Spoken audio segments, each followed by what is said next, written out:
बिस्मिल्लाहिर्रहमानिर्रहीम वला तहिनु वला तहज़नु व अंतुमुल आलौना इन कुंतुम मुमिनीन। सूरह आल इमरान में अल्लाह रब्बुल आलमीन का इरशाद है, न घबराओ, न कमज़ोर पड़ो और न गम करो, न मायूसी इख्तियार करो, तुम ही सर बुलंद होगे अगर तुम सच्चे हुए अपने ईमान के अंदर, अपने मिशन के अंदर और अपने हदफ के अंदर और अपने प्रोग्राम के अंदर। लेकिन वो प्रोग्राम अल्लाह की नाफरमानी में ना होना चाहिए। इन कुन तो मोमिनीन का माना ये है। लिहाजा अल्लाह के रसूल सल्लल्लाहु अलैहि वसल्लम और उनके सहाबा ने जद्दोजहद की। बिलाखिर कई लोग थक गए रास्ते में। उन्होंने नबी अलैहिस्सलातु वस्सलाम से सवाल करना शुरू कर दिए, या रसूल अल्लाह, वो फ़तह कब आएगी जिसका आपने वादा फरमाया था कि अल्लाह अनकरीब हमें गालिब कर देगा। यक़ूलूना मता हाज़ल फ़तह इन कुंतुम सादिकीन, कि अगर आप उस फ़तह के लाने में सच्चे हैं तो वो कब आएगी। दो पैगाम देता हूँ मैं पाकिस्तान तहरीक इंसाफ के वर्कर्स को, रहनुमाओं को, लीडर्स को और हमदर्दों को।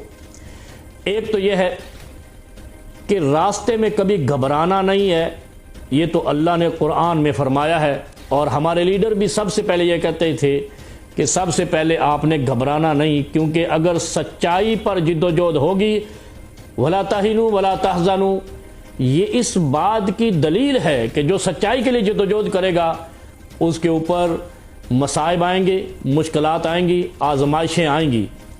लिहाजा ये इस आज से पता चलता है कि कोई आदमी सच्चा हो और वो आजमाया ना जाए, ये ऐसा हो नहीं सकता। और दलाइल ये बताते हैं, क़राइन ये बताते हैं कि अल्लाह ने तो अपने नबियों को आजमाया।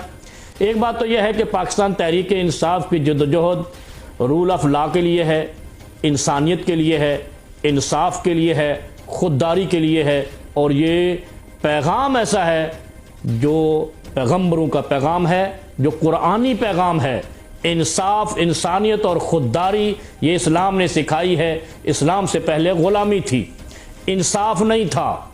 ऐसे ही रवैये थे जैसे वेनेज़ुएला में हुए हैं कि लोग दूसरों के सरदार जो नवाब थे, जो वहाँ के जालिम सरदार थे, वो लोगों को घरों से उठा लेते थे, बेटियों को उठा लेते थे, मजलूम और मकहूर बना के रखा था। लिहाजा इस्लाम ने खुददारी का पैगाम दिया, आज़ादी का पैगाम दिया और इंसानियत सिखाई, किसी पर जुल्म नहीं करना। ये पाकिस्तान तहरीक इंसाफ का माटो है, माटो। लिहाजा इस पैगाम में हम 100% 100% यकीन से कह सकते हैं कि तहरीक इंसाफ का ये स्लोगन कुरानी स्लोगन है, नबवी स्लोगन है, इस्लाम का स्लोगन है। और दूसरा पैगाम मैं कराची, हैदराबाद और सिंध के लोगों को देना चाहता हूँ, बड़ा अहम पैगाम है। 9 जनवरी को सानिए इमरान खान मैं उसको कहता हूँ, क्योंकि मैंने उनकी आंखों में चमक इमरान खान साहब की आंखों जैसी देखी है, उसकी ज़ुबान में धमक और सच्चाई वही देखी है जो इमरान खान की ज़ुबान में है। सुहेल आफरीदी साहब वज़ीर आला KP के 9 जनवरी को कराची और सिंध का दौरा कर रहे हैं, 9, 10 और 11 को। मैं अपील करता हूं कराची के उन लोगों से जिन लोगों ने 8 फरवरी के इलेक्शन में पाकिस्तान तहरीक इंसाफ को क्लीन स्वीप वोट दिया, यानी कराची से कोई एक भी तहरीक इंसाफ का मुखालिफ MP MNA नहीं जीतने दिया। मुझे तवक्को है कि इंशाअल्लाह इस जिद्दोजहद में आप, और ये डिफाइनिंग मूवमेंट है, कुरानी मूवमेंट है, इस्लामी मूवमेंट है। इमरान खान साहब को सिर्फ रिहा नहीं करवाना, उसको इक़्तिदार दिलवाना है और उनकी इस्लाहात को दोबारा मुल्क में नाफिज करवाना है, जो उन्होंने अपने दौरे इक़्तिदार में शुरू की और फिर वो कट गई। खुददारी कौम को दिलवानी है, इमरान खान के लिए निकलना है, सुहेल आफरीदी के इस्तिकबाल के लिए भी निकलना है और उनके साथ स्ट्रीट मूवमेंट, ये एक नया स्लोगन है जो इससे पहले नहीं दिया गया।